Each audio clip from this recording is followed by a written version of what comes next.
எங்களை அதிகமாக நேசிக்கிறீங்களா பரம தகப்பனே, இதோ இந்த மாலை வேலைக்காக நாங்கள் நன்றி செலுத்துகிறோம் சுவாமி.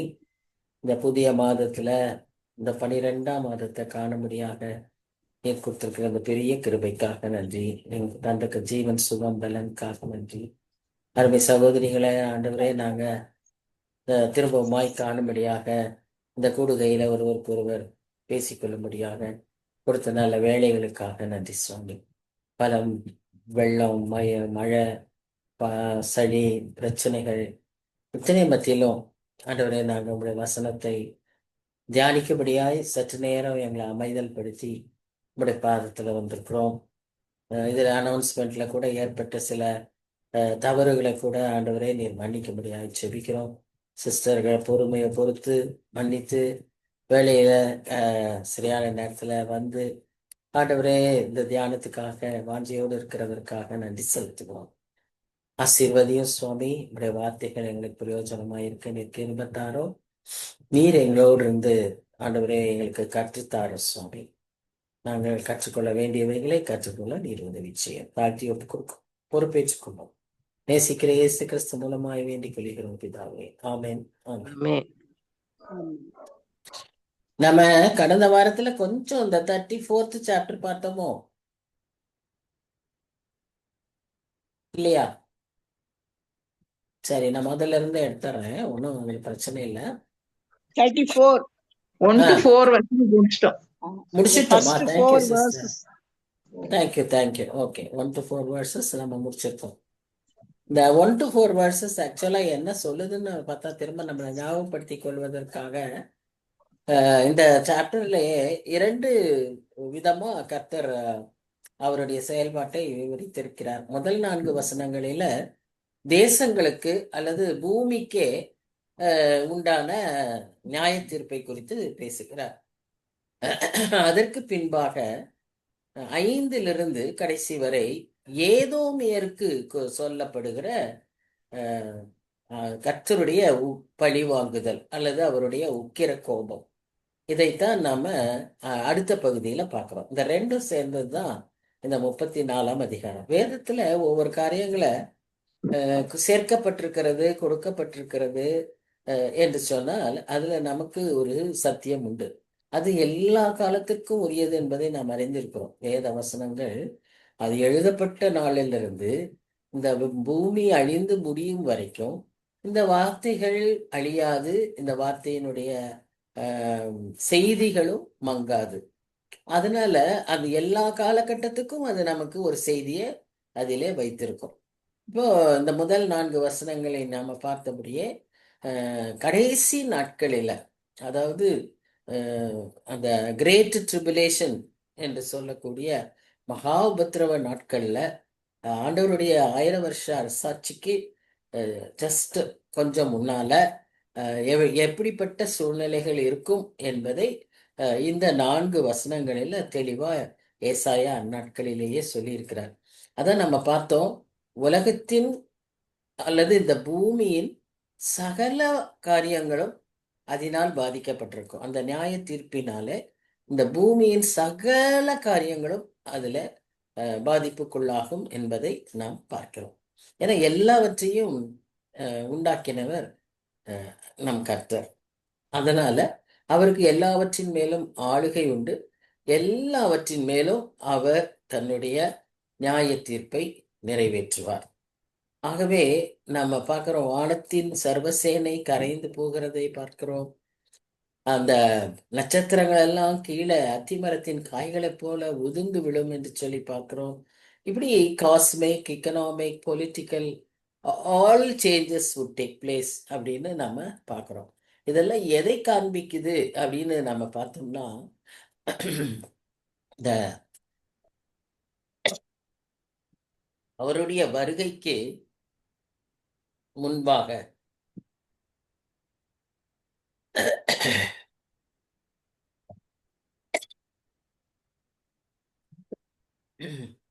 அவருடைய வருகைக்கு முன்பாக என்னென்ன காரியங்கள் நடைபெற வேண்டுமோ அவைகள் எல்லாம் நடைபெறுவதற்கு ஆயத்தமாக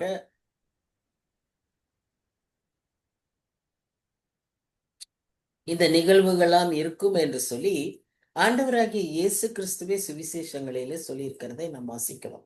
மத்தேயு 24ஆம் அதிகாரம், மார்க் 13ஆம் அதிகாரம், லூக்கா 21ஆம் அதிகாரம், இவைகளில் எல்லாமே நாம் இதை குறித்து வாசிக்கிறோம். அவைகள் எல்லாவற்றையும் நீங்க வாசிக்கும் போது நீங்க பார்ப்பீங்க, இதோ இயேசு வாசலண்டே வந்திருக்கிறார் அப்படின்னு இருக்கும். அவர் வரப்போகிறார் என்பதற்கு இது அடையாளம் என்று இருக்கும். அப்படி ஆனா இன்னும் அவர் வந்து சீக்கிரமா இன்னும் வந்த முடிவு இன்னும் வராது அப்படின்னு இருக்கும். So it is all setting the stage ready for the coming of the king.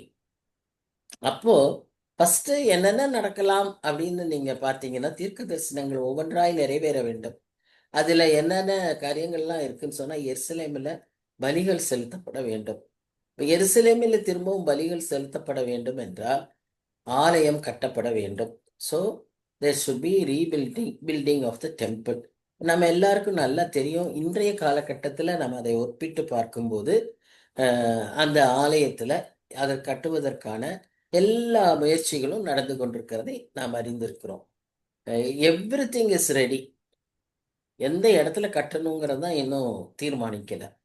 அதற்கான இன்னும் ஒரு நிச்சயம் கிடைக்கல. மற்றபடி டெம்பிள்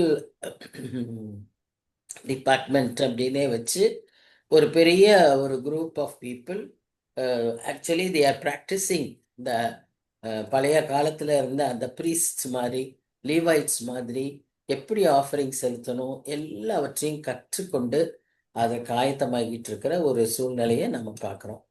அது ஒரு பக்கம் ஆயத்தமாகுதுன்னு சொன்னா, அடுத்த தீர்க்க தரிசனம் நிறைவேற வேண்டியது, கேட்டின் மகன் வந்து அந்த ஆலயத்தை டீசெக்ரேட், அபாமினேஷன் ஆஃப் டெசலேஷன், அதாவது பாழாக்கும் அருவருப்பு, இது வந்து அங்க ஆலயத்தில் அமர்ந்து சிங்காசனத்தில் எல்லாரும் தன்னை வணங்க வேண்டும் என்று சொல்லுகிற ஒரு காட்சி, அதுவும் நிறைவேற வேண்டும்.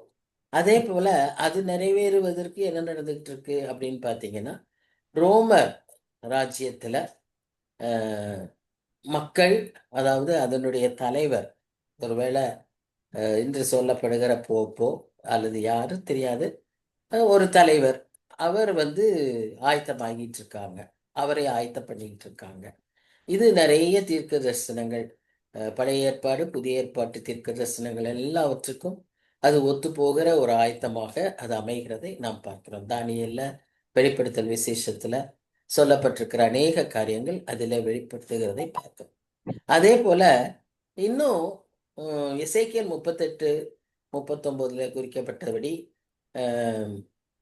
ரஷ்யாவுக்கும் இஸ்ரேலுக்கும் நடுவே நடக்கவிருக்கிற யுத்தம், அது 3ஆம் யுத்தமாக மாறும் என்று சொல்லப்படுகிற காரியங்கள், இன்னும் அதுக்கும் எல்லா ஸ்டேஜும் ரெடி ஆகிட்டே இருக்குது. நம்ம பார்த்துக்கிட்டே இருக்கோம். ஏன்னா ரஷ்யாவுக்கு துணையாக ஈரான், டர்க்கி, இதெல்லாம் இவங்கெல்லாம் வராங்க. இவங்கெல்லாம் வருவாங்கன்னு சொல்லி வேதத்திலேயே நம்ம வாசிக்கிறோம்.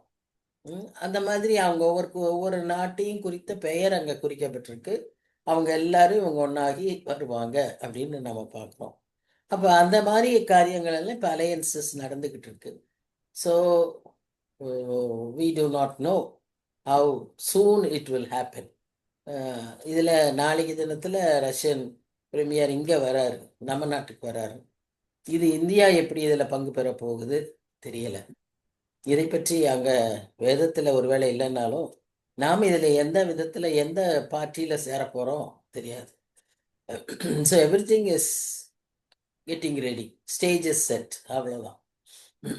அதே போல் ஒரு பெரிய தலைவர், இப்போ இது இவர் அவருன்னு எல்லாம் நம்ம சொல்ல முடியாது, யூஎஸ் பிரசிடென்ட்டு இல்லை அவர் பிரைம் மினிஸ்டர் அப்படின்னு சொல்ல முடியாது. But there will be a superman who will bring the entire world into one government. அதற்கும் ஆயத்தங்கள் நடைபெற்று கொண்டிருக்கு. ஏன்னா அது நடைபெறணும்னு சொல்லப்பட்டிருக்கு. அது போல அது நடக்கும். யூரோப்பியன் யூனியன் எல்லாம் ஒன்றா சேருது, இப்படி நேட்டோ எல்லாம் ஒன்றா சேருது, இப்படி நிறைய காரியங்கள் அங்கங்கே அப்படி அப்படியே செஸ்ல வந்து செட் ஆகிற மாதிரி ஒரு சீன் செட் ஆகிட்டு இருக்குது. இப்போ நம்ம இந்த கிறிஸ்மஸ் டைம்ல பொதுவாக நீங்கள் பார்த்தீங்கன்னா நம்ம அந்த அந்த கேண்டட்டா ப்ரோக்ராம்னு இருக்கும்.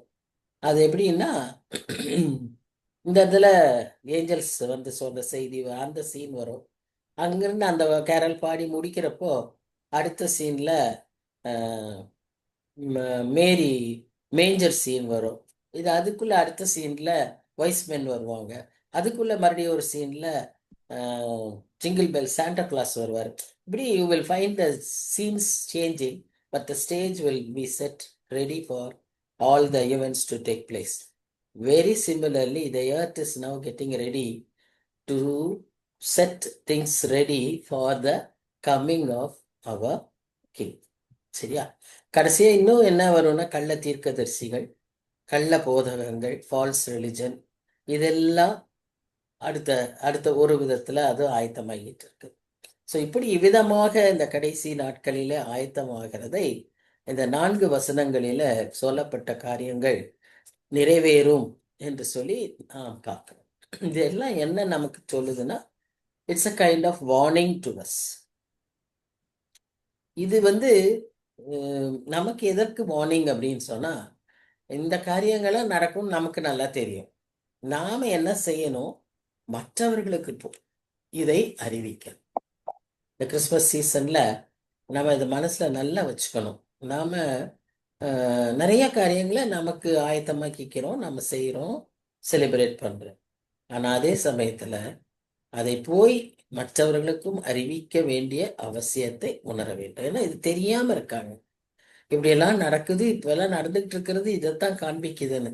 நீங்க நம்ம வாசிக்கிறோம் பூமி அதிர்ச்சிகளையும் அந்த மாதிரியான அடையாளங்களையும் நீங்க கேட்பீங்கன்னு சொல்லி பாக்குறோம் இல்லையா? இப்ப நடந்துகிட்டு இருக்குல்ல, 12,000 வருஷத்துக்கு அப்புறம் ஒரு 12,000ன்னா நான் போன தடவையே சொன்னேன், I don't know how it is calculated, but 12,000 வருஷத்துக்கு அப்புறம் அந்த எரிமலை வெடிச்சிருக்குது. அது போல அந்த ஆப்பிரிக்கா பிரிஞ்சிருக்குது. இப்போ என்ன நடக்குது? இந்த சவுத் ஏசியா கண்ட்ரிஸ் எல்லாம், இந்தோனேஷியா, பிலிப்பைன்ஸ், ஜப்பான், சிலான், இந்த இந்த கண்ட்ரீஸ்ல எல்லாம் நம்ம என்ன பார்க்குறோம்னா, புயலும் பூமி அதிர்ச்சிகளும் பெருவெள்ளங்களும் இது நடந்துகிட்டு இருக்கு. அது அப்படியே ஒரு லைனா வந்துகிட்டே இருக்கு. So something is happening. நம்ம Himalayan plates they are moving. அப்படின்னா என்ன ஆகும்? அந்த பனியெல்லாம் உருகி வந்தா நம்ம தேசம் என்ன ஆகும்? கடல் என்ன ஆகும்? கடலின் உயரம் என்ன ஆகும்? நம்ம நகரங்கள்லாம் என்ன ஆகும்? So soon it is going to happen. It is coming very soon. So no time to waste. கொஞ்ச காலம்தான். அது அந்த நல்லா உணர்ந்து காலத்தை ஆதாயப்படுத்துகிற கிருபையை நாம் ஆண்டவரிடத்துல கேட்கணும். நமக்கு மாத்திரம் இல்ல, மற்றவர்களுக்கு இதை அறிவிக்கணும். இது வந்து முக்கியமா இந்த வார்னிங் வந்து மற்றவர்களுக்கான வார்னிங். ஆனா நமக்கு இது ஒரு அறைகூவம். நீ என்ன செய்யற? மற்றவர்களுக்கு போய் இதை சொல்லு, இதனுடைய காரியத்தை விளக்கு அப்படின்றது நமக்கு கொடுக்கப்பட்டிருக்க சேலஞ்ச். நாம இதுக்கு தப்பி நிக்கிறதுக்கு என்ன செய்யணும்னு அவங்களுக்கு சொல்லி கொடுக்கணும். லூக்கா 21ஆம் அதிகாரம் 36ஆம் வசனத்துல சொன்னபடி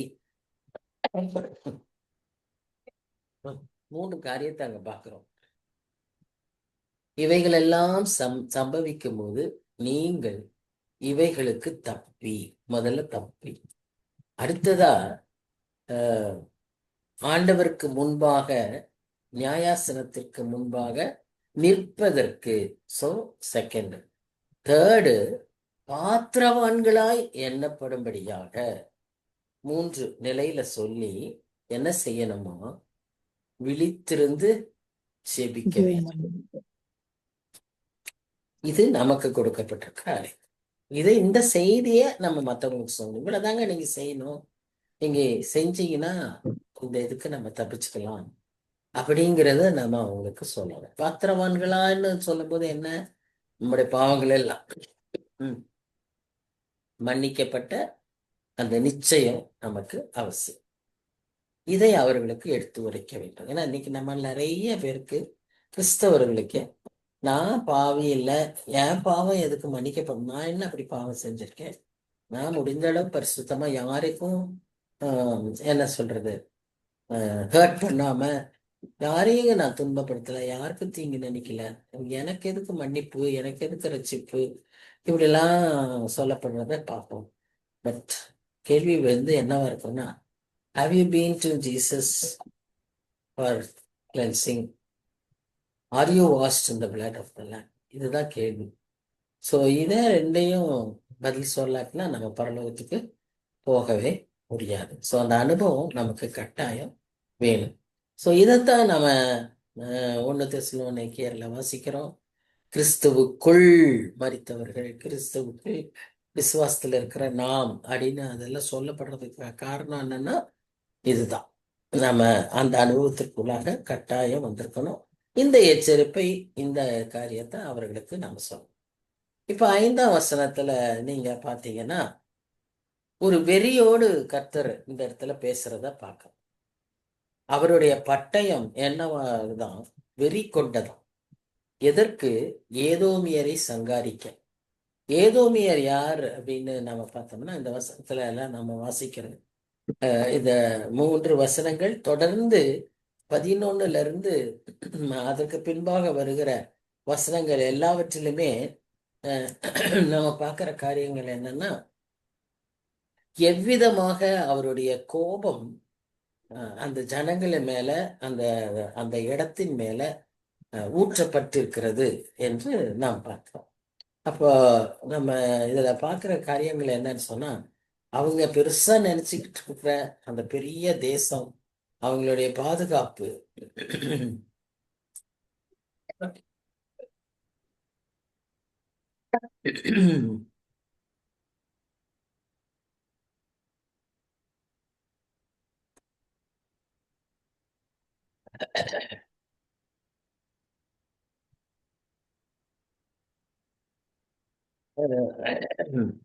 காண்டாமிருகம், காளை எல்லாம் வந்து வடியும்னு பார்க்க. இரத்த வெறி கொண்டு கர்த்தருடைய பட்டயம் இரத்தத்தால் திருப்தியாகி.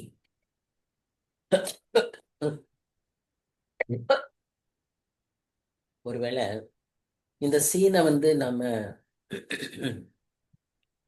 நம்முடைய ஹியூமன் மைண்டுக்கு ஏத்த மாதிரி இதுல டிஸ்கிரைப் பண்ணியிருக்கிறது, ஒரு போயட்டிக்கா டிஸ்கிரைப் பண்ணியிருக்கிறாரு. கர்த்தர் இப்படி செய்வாரா நமக்கு தெரியாது. கர்த்தர் இவ்வளவுக்கு ரத்தத்தினால வெட்டி எல்லாம் பண்ணணும்னு அவசியமே இல்லை.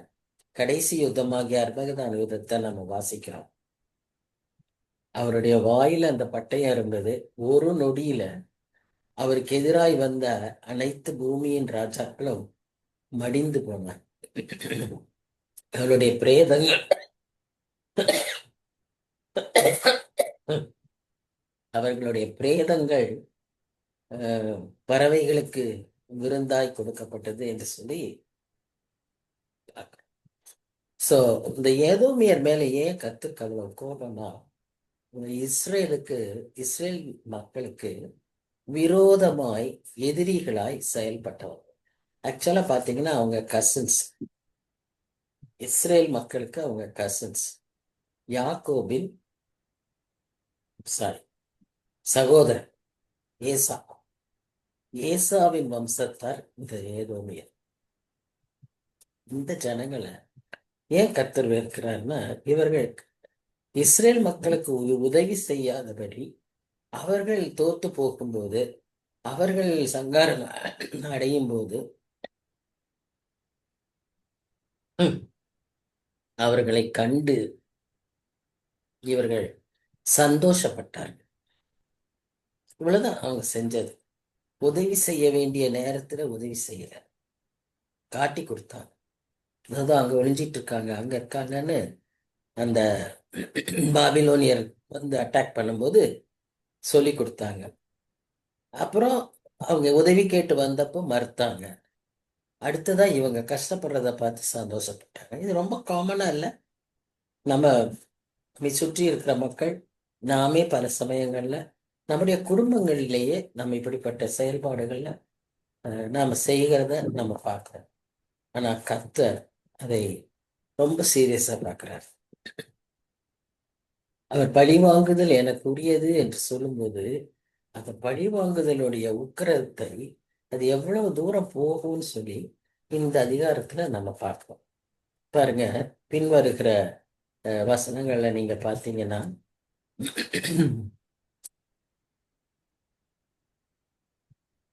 அதான் ஏதோம் மேல இன்னும் அவருக்கு கோபம் வந்து கர்த்தருடைய ஆளுமையை அவர்கள் ஏற்றுக்கொள்ளாமல் எதிர்த்தார்கள்.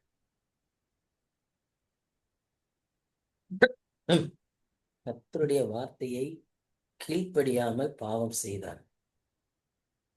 இவை எல்லாவற்றுக்கும் காரணம் என்னன்னா அவர்களுடைய பெருமை எதிர்க்கிறது, ரிபெலியன் அண்ட் மிஸ்ட்ரீட்மெண்ட் ஆஃப் அதர்ஸ், மற்றவர்களை கனவீனப்படுத்தி செயல்படுகிறது. இது மூன்று காரியமும் நம்ம இடத்துல இல்லையான்றது நம்ம உறுதிப்படுத்திக் கொள்ளணும். இது மூன்றை குறித்தும் கர்த்தர் இவ்வளவு கோபப்படுறார். எவ்வளவு கோபப்படுறாரு அப்படின்னு பார்த்தீங்கன்னா, நீங்க அந்த வசனங்கள்ல பார்க்கலாம்.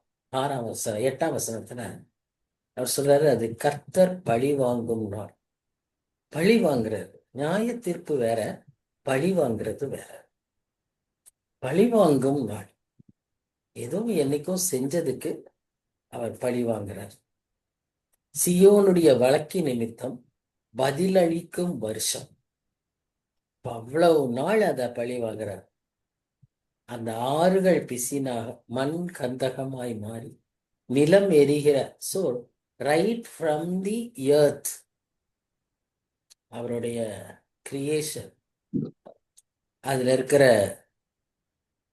படைப்பின் காரியங்கள், அந்த அந்த நாட்டுல தேசத்துல இருந்த அனைத்து, இப்ப இதை பார்க்க பார்க்க எனக்கு என்ன தோணுதுன்னா, இப்ப நடந்துகிட்டு இருக்கிறதெல்லாம் அதுக்கு ஏற்ற மாதிரி தான் இருக்கு பாருங்க.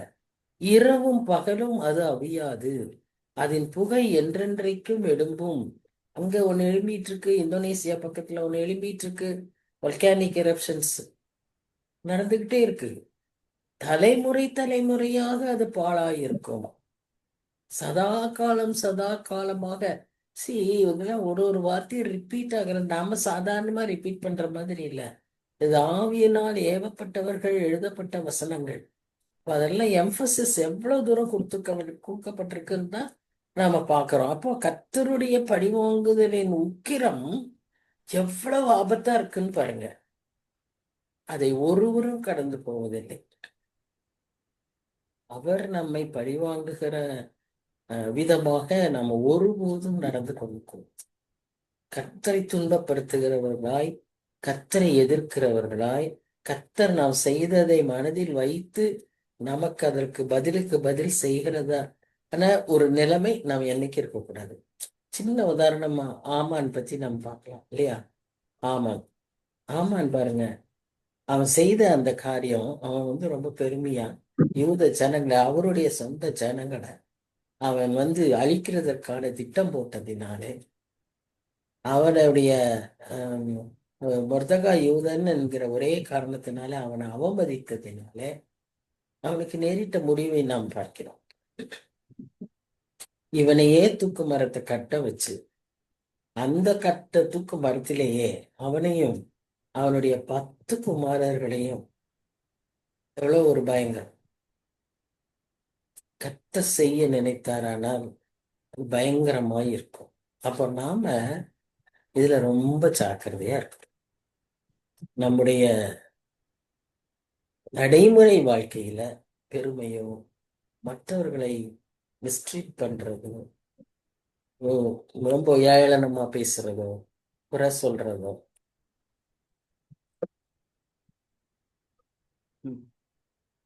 நமக்கு இந்த கேலி கிண்டல்லாம் நமக்கு ரொம்ப ஜாஸ்தி. ஆனா அதெல்லாம்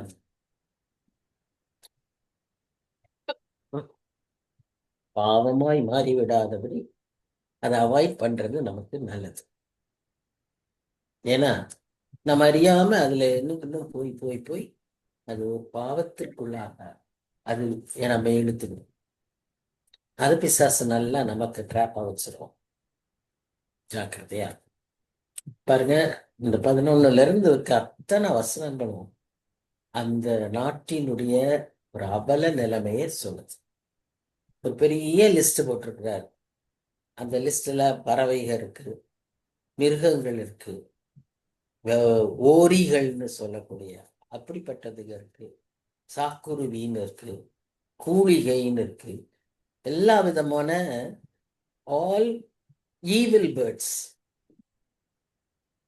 நல்ல சமாதானத்துக்கு ஏதுவான அழகான ஒரு இனிமையான பறவைகளை பற்றி இங்க லிஸ்டே இல்லை. கொடுக்கப்பட்ட லிஸ்ட் அத்தனையுமே பயங்கரமான, அருவருப்பான, பயத்தை உண்டாக்கக்கூடிய ஒரு தீங்குக்கு அடையாளமான ஒரு பறவை கூட்டம், உழவும் மிருக கூட்டம் தான் இங்க இருக்கிறத நாம பார்க்கிறோம். அவங்க அரண்மனைகள் எல்லாமே இப்படி பாழாய் போயிடுச்சு. அங்க பிரபுக்கள்னு பார்த்தா ஒரு ஆள் இல்லையாமா, அங்க மேன்மக்கள்னு கூப்பிட்டா அங்க ஒரு ஆள் இல்லை, எல்லாரும் சங்காரம் பண்ணப்பட்டு அழிந்து போய்விட்டார்கள் அப்படின்னு சொல்லி பார்க்கணும். டோட்டல் டிசாஸ்டர் எல்லா விதத்திலும், வெஜிடேஷன் ஆகட்டும், கன்ஸ்ட்ரக்ஷன் ஆகட்டும், மனுஷராகட்டும், எல்லாமே டோட்டலா தேவர் டிஸ்ட்ராய்டு. இன்னும் அப்படி தொடர்ந்து போகுது. 15ஆம் வசனம் வரைக்குமே அங்க நம்ம இதனுடைய பெருக்கத்தை பார்க்கிறோம். இந்த ஈவில் பேர்ட்ஸ் எல்லாம் இது இத்தனை பொதுவான ஒரு நல்ல ஒரு கண்ட்ரியில, ஒரு நல்ல நாடுல அவங்க அந்த அந்த ஈவில் பேர்ட்ஸ் எல்லாம் ரீப்ரொடியூஸ் பண்றதுக்கோ இன்க்ரீஸ் ஆகிறதுக்கோ சூட்டபிள் என்வாயன்மெண்ட்டே கிடைக்காது. அது they will always be flying and searching for some place to settle. Because எல்லாருமே எல்லா இடத்துலுமே இந்த பேர்ட்ஸை துரத்திடுவாங்க, இந்த விதமான அனிமல்ஸை அண்ட விட மாட்டாங்க. So you will find these animals would be searching for some place to settle. But இப்படிப்பட்ட டெசலேஷன் ஆன உடனே the entire flock come over here and they increase in number. they பெருகுறாங்க, அதிகமான நம்பர்ஸ் இன்க்ரீஸ் ஆகுது, முட்டை இடுது, குஞ்சு பொரிக்குது, இப்படி அங்க நிறைய காரியங்கள் நடைபெற்று கொண்டிருக்கிறது. ஸோ அந்த என்டையர் எடமைட் சிட்டி எப்படி சோதோம் கொமாரா ஒரு அடையாளமாக அப்படி கந்தகத்தினால் எரியப்பட்டு அந்த முழு இடமும் அழிவுக்கு அடையாளமாய் இருந்தது போல இந்த ஏதோமியருடைய நாடும் இவ்விதமாய் ஆகிவிடும் என்று சொல்லி நாம் பார்க்கிறோம். ஆனா 16ஆம் வசனம் பார்த்தீங்கன்னா ரொம்ப அருமையான ஒரு காரியத்தை சொல்லும். என்னது அது? கர்த்தருடைய புஸ்தகத்துல அப்போ அங்க இருக்கிற மக்களுக்கு, அந்த மீதி இருக்கிற இங்க இருக்கிற கொஞ்சம் மக்களுக்கு கொடுக்கப்படுகிற ஆலோசனை. அப்ப இன்னைக்கு நாம பார்க்கிற சூழ்நிலைகளை எல்லாம் பார்த்து நமக்கு தெரிஞ்சு கொள்ள வேண்டிய ஆலோசனை என்னன்னு சொல்லி பார்த்தீங்கன்னா, கர்த்தருடைய புஸ்தகத்திலே தேடி வாசியுங்கள். ஏன்னா அவருடைய வார்த்தை ஒன்றும் குறையில்லாமல் இருக்கும், அது ஒன்றும் ஜோடி இல்லாமல் இருக்காது. There will always be a cross reference to every verse. இதே அர்த்தத்தை கொண்ட இன்னொரு வசனம் இன்னொரு இடத்துல இருக்கு. அவருடைய வாய் இதை சொல்லிற்று, அவருடைய ஆவி அவைகளை சேர்க்கும். இப்படி ஒத்து நமக்கு ஒத்த வாக்கியம்னே சொல்லி ஒரு சில ரெடி ரெக்கனர்ஸ் இருக்கு. அதுல எல்லாம் பார்த்தீங்கன்னா அந்த ஒரு வார்த்தைக்கு எத்தனையோ இடங்கள்ல இதே வார்த்தை வந்திருக்கிறது, இதே அர்த்தம் உள்ளது அப்படின்லாம் நம்ம பார்ப்போம். ஸோ அது எப்படி நடந்தது? ஆவி அவைகளை சேர்க்கும். எல்லாம் எழுதப்பட்டது, இது சொல்லப்பட்டது, எல்லாமே எதனால் நடந்தது? ஆவியானவரின் மூலமாய் நடந்தது. அவரே அவைகளுக்கு சீட்டு போட்டார், அவருடைய கையே அதை அவர்களுக்கு அளவு நூலால் பகிர்ந்து கொடுத்தது. அவைகள் என்றைக்கும் அதை சுதந்திரித்து தலைமுறை தலைமுறையாக அதுல சஞ்சரிக்கும் அப்படின்னு சொல்லி நாம பார்க்கிறோம். ஸோ கர்த்தரை தேட சொல்லி நமக்கு அந்த இடத்துல கொடுக்கப்பட்டிருக்கிற அந்த ஆலோசனையை நாம் மறந்துவிடக்கூடாது. அது எப்படி பண்ணணும்? தேடி கண்டுபிடிக்கணும். அதை தேடி கண்டுபிடித்து ஆராய வேண்டுமாய் நமக்கு கொடுக்கப்பட்டிருக்கிற ஆலோசனை. இந்த ஆலோசனையோடு இந்த அதிகாரம் முடிவடைகிறது. 34ஆம் அதிகாரம் முடிவடை. 35ஆம் அதிகாரத்துக்குள்ளாக வரும்போது கம்ப்ளீட்டா சீனே மாறிடுது. இதுல 10 வசனங்கள் தான் இருக்கு, 35. ஆனா அருமையான வசனங்கள். அங்க கம்ப்ளீட்டா ஒரு டிஸ்ட்ரக்டிவ் பிக்சர், ஜட்ஜ்மெண்ட், வெஞ்சன்ஸ், ஒரு அழிவின் உக்கிரமான ஒரு பயங்கரமான ஒரு சீன். இங்க வந்தா வனாந்திரம், ஆனா வனாந்திரத்துல ஆறுகளை உண்டாக்குவேன் என்கிற ஒரு நம்பிக்கை. 35ஆம் அதிகாரம் ஒரு நம்பிக்கையின் அதிகாரம், ஒரு பெரிய ஆசீர்வாதமான அதிகாரம். பொதுவா இந்த அதிகாரத்தை 1000 வருஷ அரசாட்சியில இருக்கக்கூடிய சூழ்நிலைகள் என்று சொல்லிதான் இந்த அதிகாரத்தை குறித்து சொல்வார்கள். ஆனா இதுல நல்ல நம்ம பார்க்கக்கூடிய காரியம் என்னன்னா, அதோடைய டோட்டல் ஆப்போசிட்டா இது இருக்கும். அதை பார்த்துட்டதுனால இப்ப இந்த அதிகாரத்தை நம்ம பார்க்கும்போது நமக்கு இது ஒரு நல்ல விளங்கக்கூடியதாய் அமையும். இந்த ஸ்ட்ரீம்ஸ் இன் த டெசர்ட், பாலைவன நீரோடைகள் அப்படின்னு ஒரு புஸ்தகம் இருக்கு. நீங்க யாராவது வாசிச்சிருக்கீங்களா? ஒரு டெய்லி நான் மெடிடேஷன் புக். ஆரம்பத்துல வாசிச்சிருக்கேன். முதல்ல மேரேஜ் ஆன தொடக்கத்துல டெய்லி எங்க அம்மா எல்லாம் வாசிப்பாங்க. அதனால நானும் அதை அப்படியே ஃபாலோ பண்ணியிருக்கேன். டெய்லி வாசிக்கிற டேட் போட்டு வரும். ஆமா. தயவு செய்து வாசிக்கலைன்னா அந்த book even today it is published, அதை வாசிங்க. அந்த அருமையா இருக்கும். ஒரு சில இடங்கள்ல கொஞ்சம் பொயட்டிக்கா இருக்கும். அப்படி போயம் மாதிரி அதை அவங்க மிஸ்ஸஸ் கவுமேன் எழுதியிருப்பாங்க. இதை வந்து அந்த அந்த புஸ்தகத்தை வந்து எழுதினவங்க வந்து சார்ல்ஸ் கவுமேன் அண்ட் லாட்டி கவுமேன். இவங்க 2 பேரும் தான் அந்த புத்தகத்தை எழுதினது. அவங்களுடைய சொந்த அனுபவங்களை அதில் எழுதியிருக்கிறாங்க. இவங்க இருவரும் யாருன்னு பார்த்தீங்கன்னா 1900 வருஷத்துல ஜப்பான் சைனாவில் மிஷினரிஸா போய் அங்க 18 வருஷம் வேலை பார்த்தவங்க, ஊழியம் செய்தவர்கள். அங்க ஊழியம் செய்யும் போதுதான் சார்ல்ஸ் கவுமேனுக்கு உடல்நிலை சரியில்லாம போய் அவர் 6 வருஷம் திரும்ப அமெரிக்காவுக்கு போய் கஷ்டப்பட்டார். ஆனா அந்த 6 வருஷமும் லாட்டி கவுமேன் வந்து அவங்களே அவரை அவங்க ஒய்ஃப் அவங்களே அவரை பராமரிச்சாங்க. அவங்கள பராமரித்த அந்த நாட்கள்ல தான் அதிகமாய் கர்த்தரை அவர்கள் அனுபவித்தார்கள், ருசித்தார்கள். அந்த நெருக்கமான சூழ்நிலையில கர்த்தருடைய அன்பை, அந்த ஹார்டேக்ஸ், அந்த லைஃப் எக்ஸ்பீரியன்ஸ், அதைத்தான் அவங்க என்ன பண்ணாங்கன்னா அந்த ஒரு ஸ்வீட் ஃபெல்லோஷிப்பா அந்த புக்ஸ்ல அதுல அவர்கள் எழுதியிருக்கிறார்கள். ஸ்ட்ரீம்ஸ் இன் த டெசர்ட்னு சொல்லி, இங்கிலீஷ்ல ஸ்ட்ரீம்ஸ் இன் த டெசர்ட், தமிழ்ல பாலைவன நீரோடைகள். நீங்க யாருக்காவது கிஃப்ட் பண்ணணும், இந்த புது வருஷத்துல யாருக்காவது கொடுக்கணும், கிஃப்டா கொடுக்கணும் அப்படிலாம் நினைச்சீங்கன்னா ஐடியல் புக். இந்த புக்கை வாசிச்சா அது ரொம்ப நிதானமா வாசிக்கணும். வேதம் மாதிரி தான். வேகமாலாம் வாசிச்சுட்டா அந்த புஸ்தகத்துல நமக்கு விளங்காது. ஆனா நிதானமா வாசிச்சா ஒவ்வொரு வார்த்தையும் அவங்க அனுபவத்தை அப்படியே சாட்சியாய் அவர்கள் சொல்லியிருக்கிறதை நாம் பார்ப்போம். அது நமக்கு மிகவும் பிரயோஜனமா இருக்கும். இப்போ நம்ம இந்த அதிகாரத்துக்குள்ளாக போவோம். இந்த வசனமே பாருங்களேன், ஒரு உற்சாகமா, ஒரு சந்தோஷமா, எல்லாம் பாசிட்டிவா இருக்கிறத நாம இங்க பார்க்கிறோம். வனாந்தரமும் வறண்ட நிலமும் மகிழ்ந்து. வனாந்தர வாழ்க்கையினாலே எப்படி ஒரு சோர்வு, களைத்து போகிற அனுபவம், தண்ணீர் இல்லாமை இல்லாமை. ஆனா அந்த நிலம் மகிழ்ந்து, கடுவெளி கழித்து, பயங்கர குளிர் அந்த மாதிரியானதான் கடுவெளி. அங்கேயும் ஒரு எந்த ஒரு புஷ்பமோ ஒரு மலருக்கோ ஒரு செழிப்புக்கோ அடையாளமே இல்லை. ஆனா புஷ்பத்தை போல செழிக்கும். அது மிகுதியாய் செழித்து பூரித்து ஆனந்த களிப்புடன் பாடும். லீபனோனின் மகிமையும் கர்மேல் சாரோன் என்பவைகளின் அலங்காரமும் அதற்கு அளிக்கப்படும். அவைகள் கர்த்தருடைய மகிமையையும் நமது தேவனுடைய மகத்துவத்தையும் காட்டார்.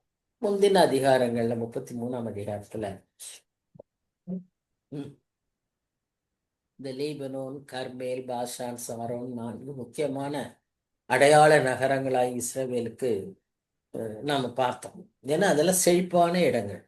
இப்ப அந்த இடம்லாம் அந்த 33ஆம் அதிகாரத்துல ஜட்ஜ்மெண்ட், நியாய தீர்ப்பினாலே, யூத மக்கள் மேலே ஏற்பட்ட நியாய தீர்ப்பினாலே அவைகள் எல்லாம் வறண்டு போய் அழிந்து போன ஒரு சூழ்நிலையை பார்ப்போம்.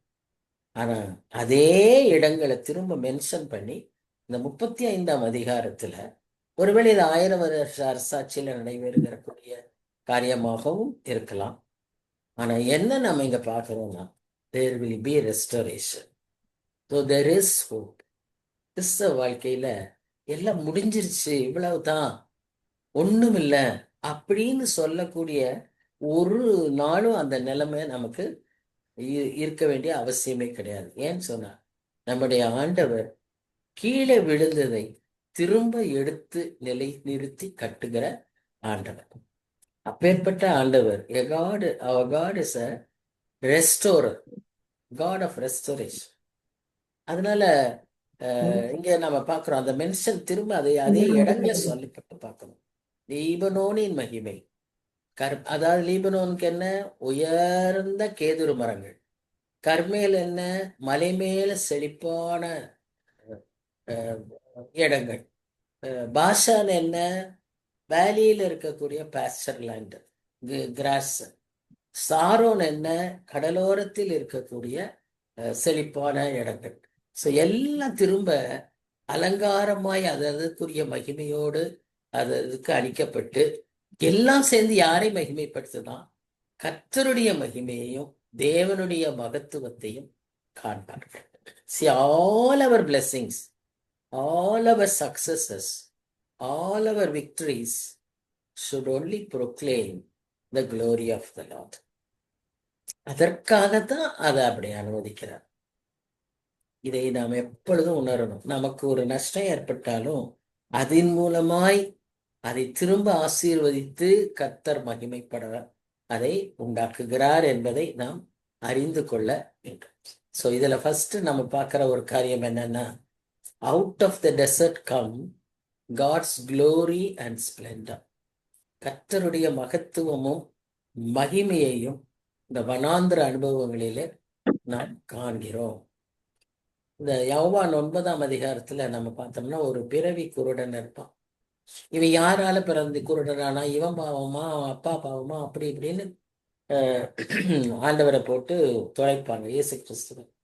அப்ப அவர் சொல்வாரு, இது கர்த்தருடைய நாமம் மகிமைப்படுவதற்காக இந்த நிலைமை ஏற்பட்டது. சில காரியங்களை கர்த்தர் நம்முடைய வாழ்க்கையில அனுமதிக்கிறதற்கு காரணம் என்னன்னு சொன்னா, அவருடைய நாமம் மகிமைப்படும்படியாக இந்த இழப்புகள், இந்த குறைபாடுகள், இந்த பலவீனங்கள், இந்த நஷ்டங்கள், இதெல்லாம் தோல்விகள், ஏமாற்றங்கள் எதற்கு அனுமதிக்கிறார்? அவருடைய நாமத்துக்கு மகிமை உண்டாகும்படியாக. அது நிமித்தமாய் என்ன நடக்கும் சொன்னா, ஒருவேளை இந்த 1000 வருஷ அரசாட்சியில நடப்பது போல ரெண்ட நிலம் செழிப்பா, parts land will become agricultural land. அதுக்காக கர்த்தர் என்ன செய்வாருன்னா எல்லாவற்றையும் அனுகூலமாக்கி தருவார். நம்ம ரோமர் 8:28 என்ன வாசிக்கிறோம் சொல்லுங்களேன், டக்குன்னு சொல்லுவோமே, சொல்லுங்க. ரோமர் 8:28 பார்க்காம சொல்லுங்க. அவருடைய தீர்மானத்தின்படி அழைக்கப்பட்டவர்களாய் அவர்கள் அன்புகிறவர்களுக்கு சகலம் நன்மைக்கு எதுவாகவே நடக்கும். Very good. அது நமக்கு எல்லாருக்கும் தெரியும். ஏன்னா எல்லா ஜபத்திலையும் நம்ம அதை சொல்லிடுவோம். சகலமும் நன்மைக்கு ஏதுவாய் ஒத்து நடக்கும்படியாக கர்த்தர் அதை எல்லாவற்றையும் நமக்கு செய்வார். பாருங்களேன், he brings about climatic changes. அதுக்கு தேவையான மழை, அதுக்கு தேவையான நிழல், அதுக்கு தேவையான எல்லாவற்றையும் அங்க கொண்டு வந்து அந்த இடங்கள் எல்லாம் திரும்பவும் அழிந்து போன இடங்களை ஃப்ரூட்ஃபுல் ஏரியாவாக மாற்றி தருவார். இதுதான் நம்முடைய நம்பிக்கை. ஸோ நமக்கு எந்த சூழ்நிலையிலும் நம்பிக்கையை இழந்து விட வேண்டிய அவசியமே இல்லை. இந்த ஃப்ரூட்ஃபுல்னஸ் எல்லாம் அவருடைய நீதியினால் உண்டாயிற்று என்று சொல்லி இந்த மக்கள் அறிந்து அவர்கள் என்ன செய்வார்களாம், கர்த்தருடைய மகத்துவத்தையும் மகிமையையும் காண்பார்கள், புகழ்வார்கள். 3ஆம் 4ஆம் வசனத்துல நமக்கு கொடுக்கப்படுகிற வார்த்தை என்னன்னா, அங்க ஒரு எச்சரிப்பு கொடுத்தாங்க, ஒரு அறைகூவல் கொடுத்தாங்க. இங்கே நமக்கு கொடுக்கப்படுகிற வார்த்தை என்னன்னா, you be a comforter, be an encourager. என்ன பார்க்கிறோம்? தளர்ந்த கைகளை திடப்படுத்தி. இப்படிய நஷ்டம் ஏற்பட்டிருந்தா அந்த மக்கள் எப்படி இருப்பாங்க? மிகுந்த வேதனையில, சோர்வுல இருப்பாங்க. தள்ளாடுகிற முழங்கால்களை பலப்படுத்துது. இந்த மாதிரி நிலைமையில நாமே இருக்கக்கூடாது. நமக்குரிய பொறுப்பு என்னன்னா, நாம போய் அவர்களை பலப்படுத்தணும். இது நமக்காக பர்சனலா எடுத்துக்க கூடாது. அவர் ரெஸ்பான்சிபிலிட்டி இஸ் திஸ். இப்படி இருக்கிற மக்களை நம்ம என்ன செய்யணும்? திடப்படுத்தணும், அவர்களை பலப்படுத்தணும். மனம் பதறுகிறவர்களை பார்த்து நீங்கள் பயப்படாதிருங்கள், திடன் கொள்ளுங்கள், இதோ உங்கள் தேவன் நீதியை சரி கட்டவும்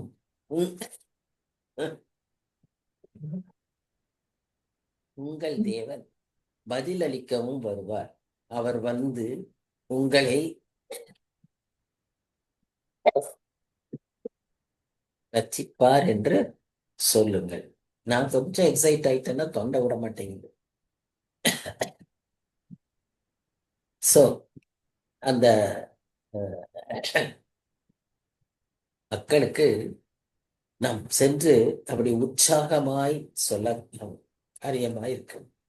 இப்ப நம்ம இந்த சீசன்ல அடிக்கடி பாடுவோம் இல்லையா, go till it on the mountains that Jesus Christ is born சொல்லுவோம்ல.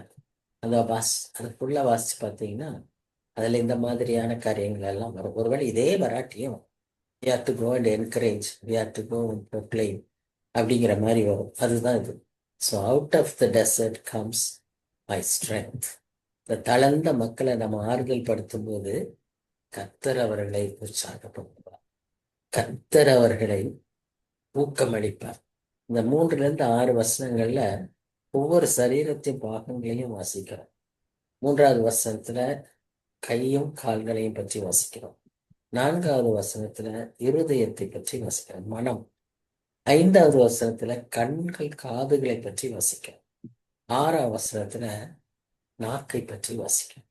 ஸோ இந்த எல்லா பகுதிகளையும் பலப்படுத்த கர்த்தர் யாருன்னா, வனாந்தரத்திலிருந்து நமக்கு கொடுக்கிற மந்திரம். ஸோ வந்த ஜட்ஜ்மெண்ட் ஒருவேளை டோட்டலா நம்மளை ஃபீபிள் ஆக்குற ஒரு சூழ்நிலை ஆனாலும் குளோரியஸ் ரெஸ்டோரேஷன் நமக்கு உண்டு என்பதை இந்த மக்களுக்கு சொல்லி அவர்களை நாம் உற்சாகப்படுத்த கர்த்தர் நம்மை அழைக்கிறார். அடுத்ததா எபிரேயர் 12:12 வாசிங்க. எபிரேயர் 12:12 சிக்ஷையை பற்றி இருக்குன்னு நினைக்கிறேன்.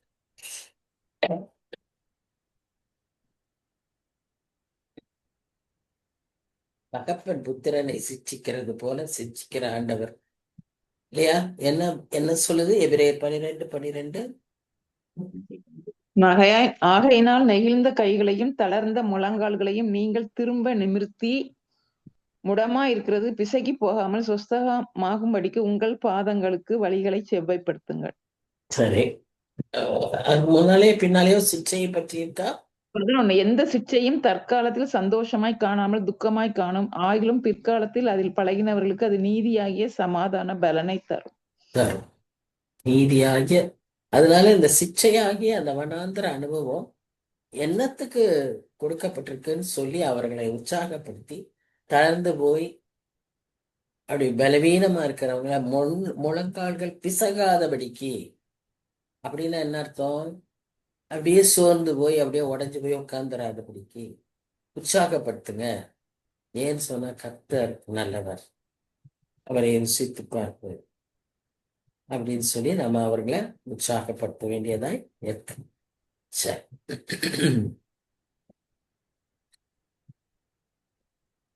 வனாந்திரத்திலே தண்ணீர்களும் 6ஆம் வசனம் தான். வனாந்திரத்திலே தண்ணீர்களும் கடுவெளியிலே ஆறுகளும் பாய்ந்தோடும். இதுதான் அவங்களுடைய தலைப்பு, ஸ்ட்ரீம்ஸ் இன் தி டெசர்ட்.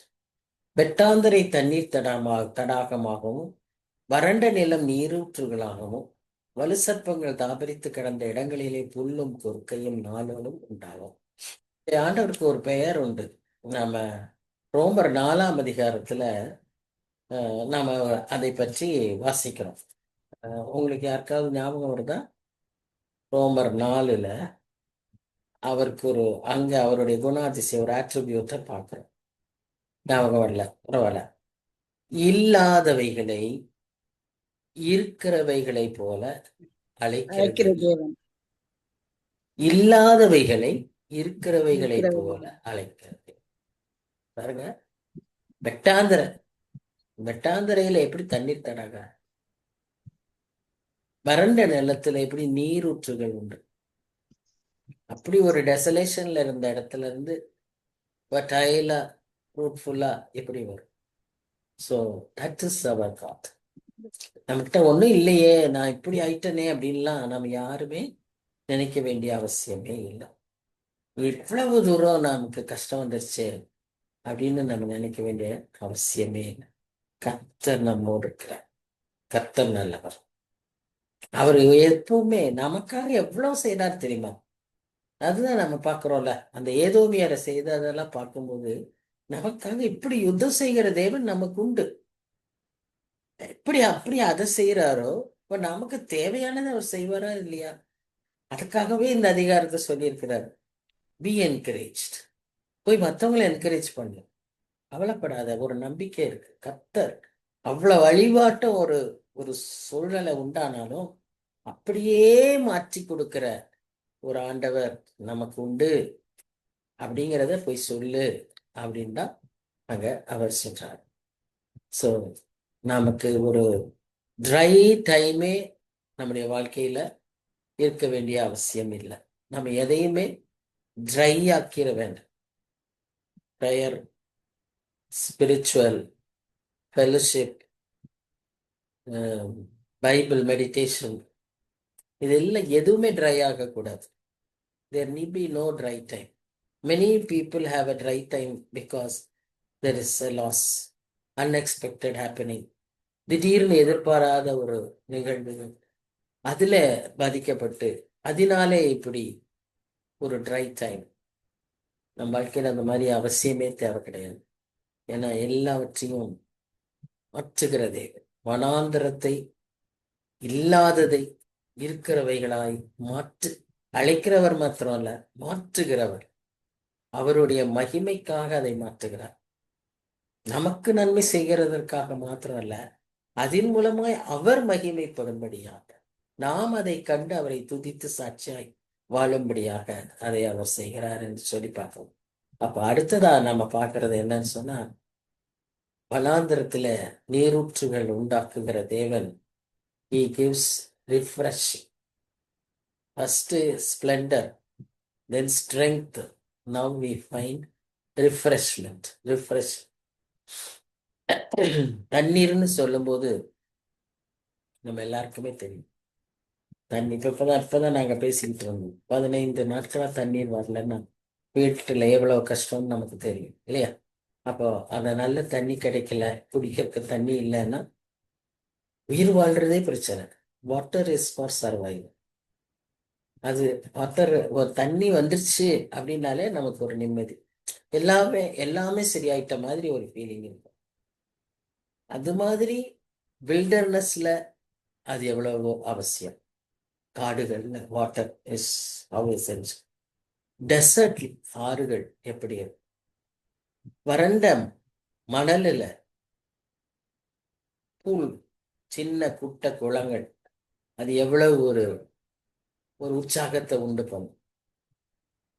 ஒரு தேர்ஸ்டி கிரவுண்ட்ல, வெடித்து போய் விடாய்த்து போன நிலத்துல ஒரு நீரூற்று வந்துச்சுன்னா எப்படி இருக்கும், எப்படி ஒரு ரிஃப்ரெஷ்மெண்ட் வரும், அது எப்படி நம்ம ஆறுதல் படுத்தும், ஒரு நிறைவை உண்டாக்கும். அதுதான் நம்ம ஆண்டவர் என்ன சொன்னாரு, என்னிடத்திலே வந்து தண்ணீர் பருகுகிறவன் இனி தாகம் அடையன். அது மாத்திரம் அல்ல, நானே அந்த ஜீவ தண்ணீர் சொன்னாரு, உன்னையும் நான் அந்த ஜீவ தண்ணீரா மாற்றுவேன்கிறார். I will make these springs to come forth from you.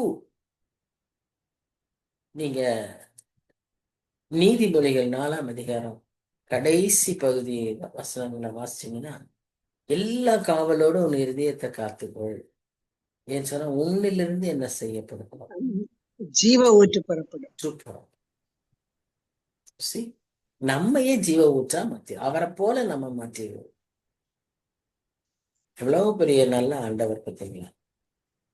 இததான் நம்ம எல்லாருக்கும் என்கரேஜிங்கா சொல்லி உற்சாகப்படுத்தணும். இன்னைக்கு டோட்டலா ஒரு நம்மளுடைய சொசைட்டில எப்படின்னா ஒரு ஃப்ரஸ்ட்ரேஷன். செய்திகள்லாம் தெரியுது, வேதத்தெல்லாம் வசிக்கிறாங்க, எல்லாம் சுத்தி பார்க்கறாங்க, ஒரே நம்ம லஞ்சம், ஒரே கரப்ஷன், எல்லாம் அநியாயம், எல்லாம் அக்கிரமம். So people are so frustrated. அவங்களுக்கு ஒரு நம்பிக்கைக்கே ஒரு இடமில்லாம ஒரு சூழ்நிலையில மக்கள் வாழ்றாங்க.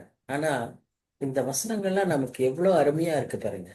எப்படி நம்ம ஆண்டவர் இப்படியாய் செயல்பட்டு இதையெல்லாம் மாற்றி கொடுத்து நம்மையும் அப்படி மாற்றி விடுகிறார்.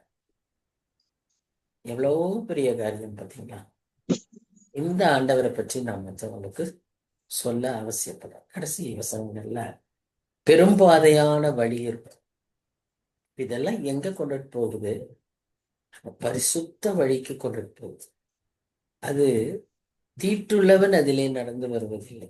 அந்த வழியில நடக்கிறவர்கள் பேதையா இருந்தாலும் திசை கெட்டு போகும். என்ன ஒரு ஆறுதலான வசனம் அது. We are not very holy. I have certain inborn certain instincts, certain sinful desires, certain sinful habits. எத்தனை பிள்ளைகளுக்கு இன்னைக்கு அப்படி ஒரு நான்லாம் அதுல போக முடியுமா? அது பரிசுத்த வழி, அதுல போயிட முடியுமா? பேதையா நீ இருந்தா கூட உன்னை திசை கெட்டு போக விட மாட்டார். நீ அதுக்குள்ள வந்துட்டீங்கன்னா போதும். You have to just step in. ஆசாரியர்கள் யோர்தானில் கால் வைத்தவுடன் யோர்தான் பிரிந்தது. காலை வச்சாதான் பிரிக்கும். வெளியே நின்றுட்டே ஐயோ வெள்ளம் ஓடுதே வெள்ளம் ஓடுதே எப்படி போவேன்? ஒண்ணுமே அற்புதம் நடக்காது. So make a decision, put your foot. So good road is the best example. இன்னைக்கு நம்ம வீடு ரோடுகள்லாம் ஒரு ரோடுமே குட் ரோடு கிடையாது. சுத்தி சுத்தி எல்லாம் பள்ளமும் தோண்டும், அங்க தோண்டி இங்க தோண்டி குழிகளும், உள்ள விழுந்து எந்திரிச்சு வண்டிகள் இப்படிதான், கார் எல்லாமே இப்படிதான் போகுது. காரு இடுப்பு வலி முதுகு வலி வந்துடுது உட்காந்து கொஞ்சம் டிஸ்டன்ஸ் போறதுக்கு. காரணம் roads are not good. But there is a road, a wonderful highway, a highway of holiness. இப்படி ஒரு ஹைவே இருக்கு பார்த்துக்கோங்க. நம்ம எத்தனை நம்பர்ஸ் இந்த ஹைவே அந்த ஹைவே, இந்த ஃப்ளைஓவர் அந்த ஃப்ளைஓவர், டனல்ஸ், பிரிட்ஜஸ், இதெல்லாம் பேசுறோம். But there is a highway of holiness which leads to our Lord.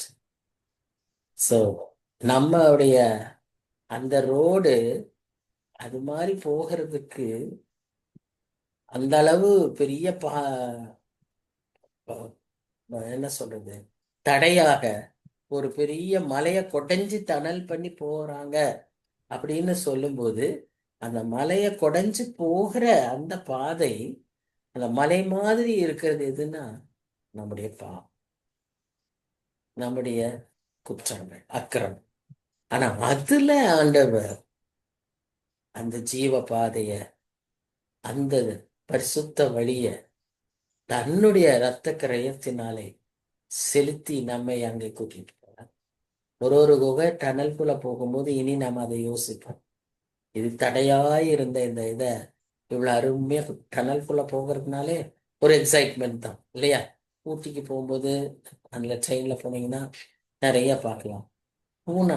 பூனால நிறைய அந்த மாதிரி டனல்ஸ் இருக்கும். நிறைய இடங்கள்ல இருக்கு. கோவா போற வழியில நிறைய இடங்கள்ல இருக்கு. ஆனா இந்த டனல் வழியா போகும்போதெல்லாம் பிள்ளைகளுக்கு ஒரே எக்ஸைட்மெண்டா, ஒரே சத்தமா இருக்கும். கத்திக்கிட்டு வருவாங்க, நல்லா என்ஜாய் பண்ணுவாங்க. ஆனா இன்னைக்கு ஒரு புது நமக்கு ஒரு வெளிச்சம். அந்த டனல்ல போகிறது எப்படின்னா, அவருடைய இரத்த கிரயத்தினால் நாம் அது வழியா போறோம். ஏன்னு சொன்னா அந்த மலை மாதிரி இருந்துச்சு. அதுல வழிய ஒரு பெரும் பாதைய, பரிசுத்த வழியை நமக்கு அவர் உண்டாக்கி கொடுத்திருக்கிறார். ஒரு பெரிய மலை மேல ஈஸியா ஃப்ளைஓவர், ஒரு பெரிய ஆத்துல குறுக்க, இப்ப பாம்பன் பாலம், கடல், அது நடுவுல ஒரு பெரிய பிரிட்ஜ், ரெண்டு பக்கத்தையும் இணைக்கிற மாதிரி, இரு திறத்தாரை ஒன்றாய் சேர்த்த அந்த ஒப்புரவாகுதலின் அந்த சிலுவை அடையாளம், ஹைவே ஆஃப் ஹோலினஸ், பரிசுத்த வழி. இது வழியா ஒன்னே ஒண்ணு, unclean cannot enter.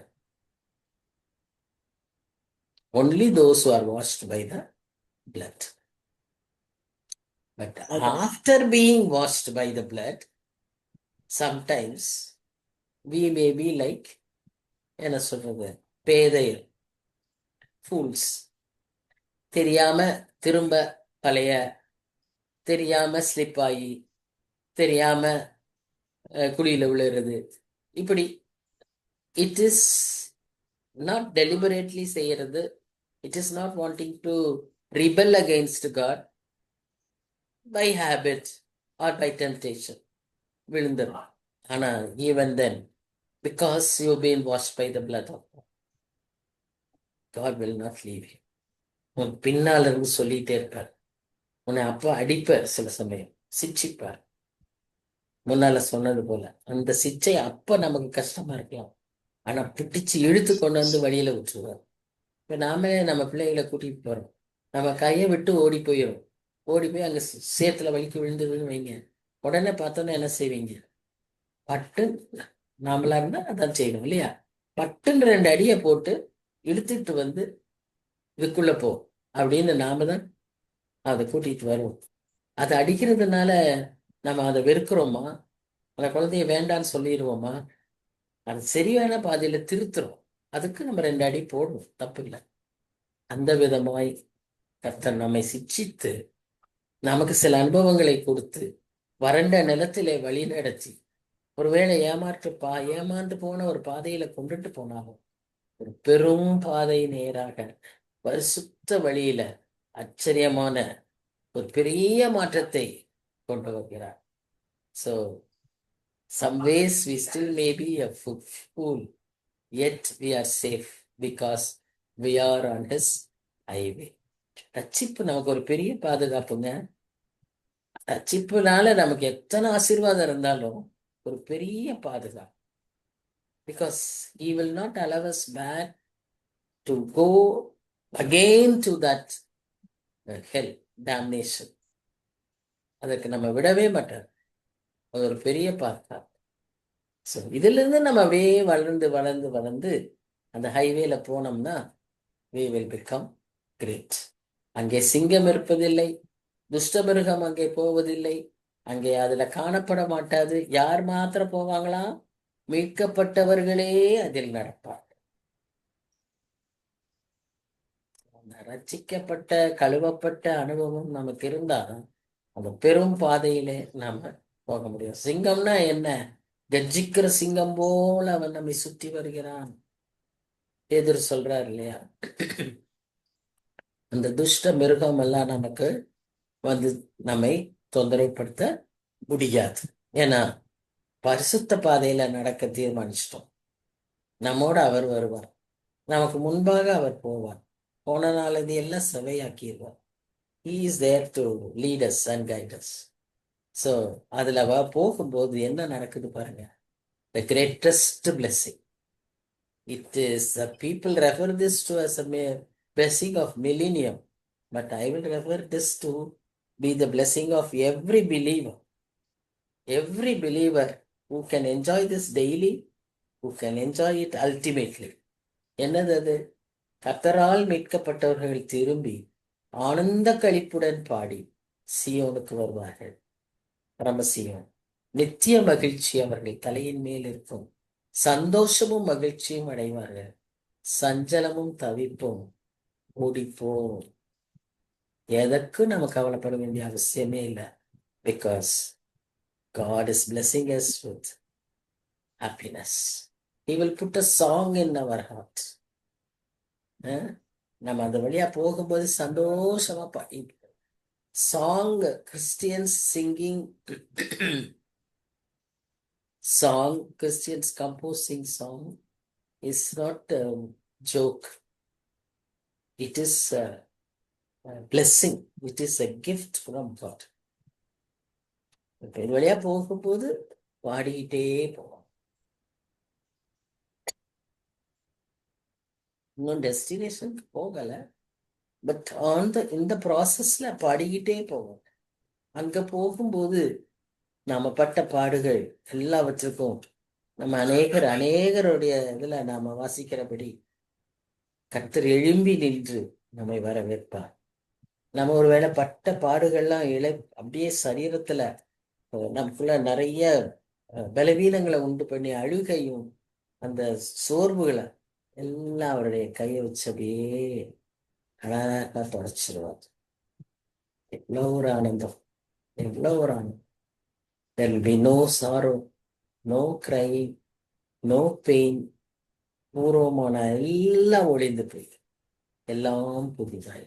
வெளிப்படுத்த விசேஷம் 21 அதுல வாசிக்கிற ஆசீர்வாதங்களும் 1000 வருஷ சாட்சியில அனுபவிக்க போகிற அந்த ஆசீர்வாதங்களும் எல்லாவற்றையும் நம்ம அன்றைக்கு வரைக்கும் வெயிட் பண்ண வேண்டாம், இன்றைக்கே அனுபவிக்க முடியும். கர்த்தரால் ரட்சிக்கப்பட்டு அவர் இரத்தத்தால் கழுவப்பட்டு வலுதினமும் அவருக்கு பிரியமாய் நடக்கும்போது அந்த சஞ்சலம் இல்லை, தவிப்பு இல்லை, சந்தோஷமும் மகிழ்ச்சியும் எப்பொழுதும் நம்முடைய உதடுகளிலே அவரை துதிக்கிற பாடல்களும் அவருடைய மகத்துவத்தையும் மகிமையும் காண்கிற கண்கள் மற்றவர்களை ஊக்கப்படுத்துகிற உற்சாகப்படுத்துகிற தளர்ந்த கைகளை திடப்படுத்துகிற இந்த பொறுப்பிலும் நாம் வளரணும். இது கர்த்தர் நமக்கு கொடுத்திருக்கிற ஆசீர்வாதம். It's an experience which we can enjoy in this life even before we go to heaven. So இந்த சவாலோடு இந்த அதிகாரத்தை முடிக்க விரும்புகிறோம். அருமையான வசனங்கள். நல்ல தகப்பனே, நன்றி செலுத்துக்கிறோம்ப்பா. எவ்வளவு உற்சாகத்தை கொடுக்குறீங்க சுவாமி. நீங்க எவ்வளவு எங்களை நேசிக்கிறீங்க. எங்களுக்குள்ள சில சோர்வுகள், எங்களுக்குள்ள சில மன கஷ்டங்கள், ஒரு சூழ்நிலைகள் இருந்தாலும் ஜீவனுள்ள தேவனாக எங்களுக்காய் எல்லாவற்றையும் செய்து முடிக்கிற, எங்களுக்காய் இவ்வளவு ஆசீர்வாதங்களை வைத்திருக்கிற, எங்களுக்கு நீர் சொல்லி கொடுத்து எங்களை அனுபவியே என்று சொல்லுகிற அவருடைய அன்புக்காக நாங்க நன்றியோடு துதிக்கிறோம் சுவாமி. ஒவ்வொரு வார்த்தைகளையும் நாங்க அப்படியே சுதந்திரித்துக் கொள்ளத்தக்கதாக எங்களுக்கு நீர் தந்திருக்கிற இந்த நல்ல தருணங்களுக்காக நன்றி செலுத்துகிறோம். இதை அப்படியே என்ஜாய் பண்ண எங்களுக்கு கிருபத்தாரம். ஆம் சுவாமி. இதை நாங்கள் அனுபவிக்கவும் மற்றவர்களையும் இந்த அனுபவத்துக்குள்ளாக வழி நடத்தவும் எங்களுக்கு நீர் உதவி செய்யும். எங்களுடைய சமூகத்துல தாழ்த்தி ஒப்பு கொடுக்கிறோம். ஒவ்வொருவருக்கும் ஒரு சில பலவீனங்கள், சுகவீனங்கள் உண்டு சுவாமி. கிருபையாய் எங்களை நீர் ஆசீர்வதித்து வழிநடத்தி சுகமும் சிகிச்சையும் உம்முடையதாய் இருக்கக்கூடியாக நீர் எங்களுக்கு கிருபை தந்து வழி நடத்துகிற தயவுக்காக நன்றியோடு நாங்கள் உண்மை துதிக்கிறோம், ஸ்தோத்திரிக்கிறோம். காத்து கொள்ளுங்க சுவாமி, பொறுப்பேற்றுக் கொள்ளுங்க.